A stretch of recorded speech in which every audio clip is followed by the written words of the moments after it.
Hello, guys, and welcome to Exit or Die, the podcast and show where founders tell the truth about building what matters and doing it fast enough not to get crushed. My guest today is Juha Berghäll, CEO and co founder of ONEiO, a Finnish startup that's changing the game in IT integration by making them disappear. Juha's background is deep in enterprise IT, service management, and software leadership. And ONEiO is not another workflow tool, it's an integration ops as a service. Think about cloud native, AI supported, no more hand coded connections or fragile middleware. We will talk today about how he is building a startup in one of the most, let me say, unsexy but critical important parts of tech, and why making complexity invisible might just be the real innovation. Juha, welcome to Exit or Die.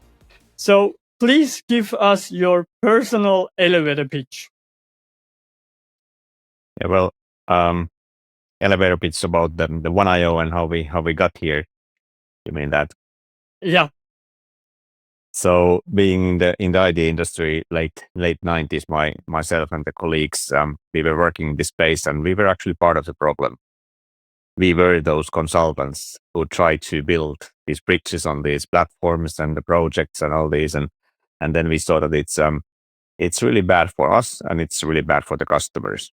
So we wanted to change this, and so that's where we set ourselves into the journey of actually delivering service that customers can just utilize, and it's easier for us to scale as well because we don't have to hire a busload of consultants to do the heavy lifting and project and all this. So automating the innovation delivery part, and also provided that it as a managed continuous service for the customers, so that actually the things that we deliver, they always work as well. Yeah. I would say let's start directly from the beginning. So take us back to day one. What was broken in the integration world that made you say, we are building a new model and we are doing it as a service? Yeah, well, I think that's where we saw there are two components that were broken and are still broken. So we haven't been able to fix all. So that's the first one is the old-fashioned business model, which is heavily relying on taking some kind of a platform and building a project-based integrations on top of that. And the problem is that nobody, as in IT projects, it's really hard to say how much it's going to cost, what is the actual outcome, and when it's done. And that's the time perspective. And times like these, the time is, I would say that it's always the most valuable assets, but era of automation and AI, time is super important for companies, so they can really be competitive. The second part is the managing and operating the integration. So it is when you deliver a project goes away, nobody is really responsible. And that has also been a part of the business model that we wanted to change, and actually cannibalized our own model, where you build something, you know that if it's not perfect, pitch perfect, you know that customers have to buy more hours from you later. So you can chip it in with a cheap value, and then you get to fix it. Yeah. That also means you didn't just create a tool, right? So you created a category integration ops. So was that intentional from day one? Not really. And I think also the category is a little bit something that we can a little bit discuss is that our category, we are definitely a managed integration service provider. The delivery model is built around integration ops. And this is something that came together throughout the customers, throughout the years when we discussed with the clients, and they told us that, like, guys, can you just take over the whole shenanigan? This is not our core business. And that's where we saw that, okay, we have all those capabilities to manage the full life cycle of integration, so that we can treat them as a product rather than ad hoc projects. And that we deliver as a subscription-based service for the clients. So that's just sort of where we are. But let's be honest, I mean, in my thoughts, integration is not a sexy pitch, right? So it's backend, it's messy, it's invisible. How do you get investors or customers to truly understand its value? You're absolutely right. Integrations are disgusting, and nobody really wants to do that. And and here is the catch: is that people don't want to do integrations, but they have to. And if we can make their life easier in this topic, then there is something. And we take the heavy burden and the load from the customer so that they can focus on their core business rather than trying to figure things out that we do as a service. That's also where our investors actually already one of the proof points. We got also a grant from EIC, which is a European Innovation Council back in the day, when they saw that they're the only one providing this approach from Europe. So this is also super important for us that we are delivering and developing this in Europe, not just to compete and provide these outcomes for the European businesses. So that's where I would say that combining these two things, that fixing something that is disgusting, removing manual workloads, and also from investor perspective, unit economics, how we can run this is super important. And that's thanks to the automation and things like that we have developed. Yeah. I can imagine that it's very hard to explain that to customers, right? So what is the aha moment when a client realizes how much they have been wasting on integrations? But typically, the aha moment is when we do proof of value or proof of concept, when they saw that everything works from day one. They already see results in a couple of hours. And we have had these sort of competitions when they have started to, they have competitors coming in with some platform and a team. And the time that they have the environment set up, we are already done. So I guess that's the aha moment, that they understand, okay, these guys can skip a couple of hoops that these other guys are just setting up the technology still. Yeah. The speed is something that is remarkable. Yeah. And I can imagine to get to this speed that you can deliver so fast for your client. So that's also very challenging. So what is the hardest technical or operational challenge in turning integrations into a managed service at scale? Yeah. Well, of course, developing the platform, which is our own proprietary platform, and there are a few things that we wanted to, since beginning, they should be in built-in, so that, of course, it's always been cloud native. We run it only on cloud, so it runs on AWS infrastructure. On top of that, we have our own cluster. So developing software that can be run with scale 24/7, a lot of automation, so that we don't have to have hundreds of people maintaining and all these things. So and keeping the gross margin on the level that we've been able to do, that's of course the challenge. And I'm really thankful that I have my co-founder and CTO who has been sort of drawing this out. So that's from technology perspective, but also the challenges around it, because it's complex. So it's like you can compare it to a factory that is running constantly, and people have to go and fix and change things while the machine is running. So it's continuous deployment. So finding developers who can operate in this kind of environment hasn't been too easy. Yeah, I can imagine. Yeah. You have baked ONEiO into the platform. How does AI support the integration ops process, and how do you avoid the AI washing that's everywhere right now? Yeah. That's a really good question. I totally agree with AI washing. Our approach is really pragmatic on this. And so we haven't built anything our own AI. So we're utilizing third party. We are actually using Bedrock services from AWS to utilize different models.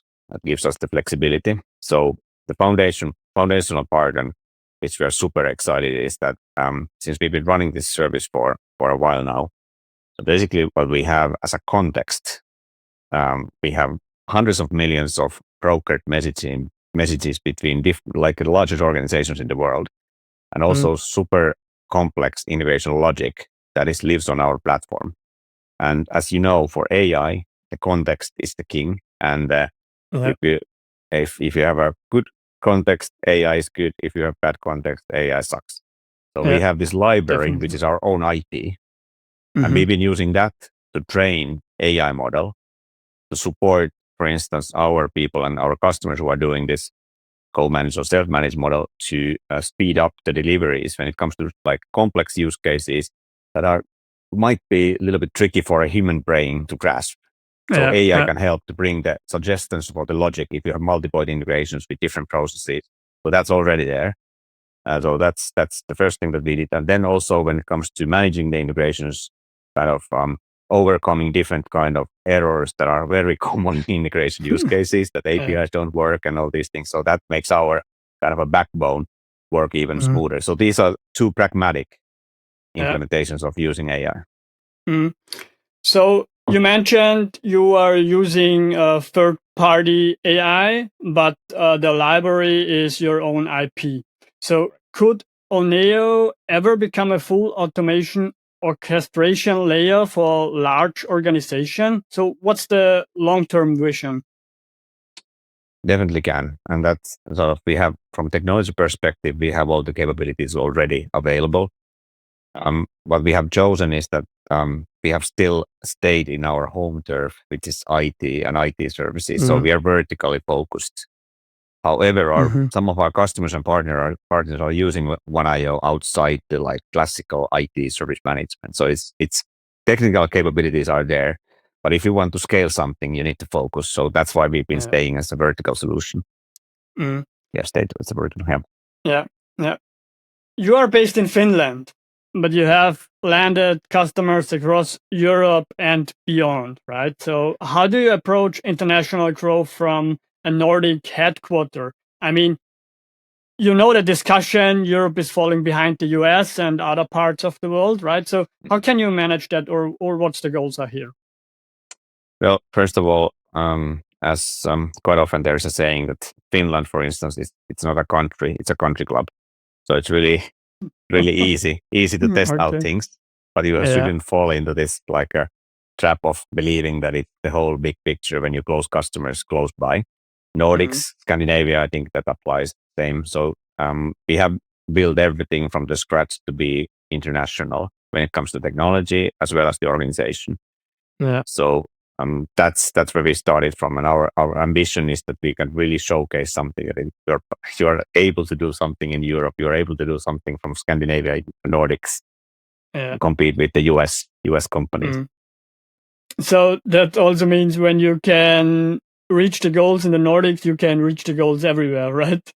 Yeah, actually, no. I would say that my advice would be that go abroad as fast as possible. Go to the markets that are big enough, because then you only know and you learn faster what it takes. Yeah. That's my next question. So what advice would you give to other deep tech or B2B founders trying to go global without raising huge rounds? Well, I think specifically if you're coming from the smaller markets like Finland, the network is super important. Find the first people who start liking you, not about your product, but you as a person. Build relations. You find the first ones that will open the door for you, and that requires that you have to go there. You have to go there. You have to meet people, and that's something that I think quite often, like deep tech companies forget, that they love their product so much that they think that everybody's going to buy it just like that. So yeah. So I would say that's where everything starts with the people, and still today. Yeah, perfect. We come now to our special part, to the rapid fire of exit or die. So quick fire round, 5 questions. Give us your fast takes, please. Right. So the number 1 would be integration in 1 word. Orchestration. Interesting. Number 2, worst legacy system you have ever seen. I wouldn't say maybe it's a system as well, but I would say the biggest or the worst thing that I've seen is that big companies believe that when their interfaces and APIs are standardized, they got nothing to worry about. Okay, great. Number 3 would be one myth about integrations you want to kill. I would have to say API is not an integration. Okay. That's a good one. Number 4, your biggest leadership learning at ONEiO. I think it starts with yourself as a founder. Know your strengths and shortcomings or weaknesses. Surround yourself with people who have been there, so that you can align much more easier with the mission of the company, because they understand it immediately. It's natural for them. And then make sure that they are aligned with your values, so that you get the integrity that you're looking for. Yeah, perfect. Number 5 would be, if you were not building this or building ONEiO, what would you be building? I would say that I would be building something that is related to security or military technology. Okay, means defense tech is also defense tech, space tech maybe as well. As a Finn living next door to Russia, I think there are few things that we can be better with.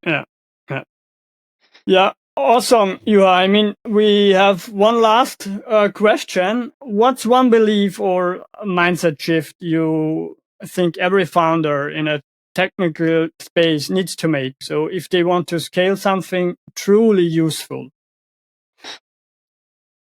That's a tricky one, but I would say that knowledge that nobody really cares about anything. They don't care about your shiny new thing that you are super impressed about and proud of. You have to be, but so in practice it means that you have to. The innovation doesn't stop with the product; it also goes all the way to your go-to-market model. So because you're building something totally new, you should be prepared that sort of old books won't work. So there will be a lot of people giving you an advice, but typically these advisors are giving these advices from the past. So you have to be really understanding and trusting your instinct about looking at the playbooks of the future and what are kind of taking. Of course, you have to take advice and ask advice, but trust your instinct that you're looking from this from the future perspective, not from the past. Yeah, perfect. Do you have a message for all the startup founders in the startup ecosystem? What you want to share with them? Something what you have in mind your last month? This is also maybe from personal perspective that I would do differently, is that you should be brave enough to really think big from the beginning. Don't wait too long to go to the markets that you're looking for, and be there, but also be really careful with the timing of the first funding rounds. So the 3 Fs work: friends, fools, and family. Use your own capabilities to grow the business. Don't give up your shares. Don't give up the stock just because it's comfortable.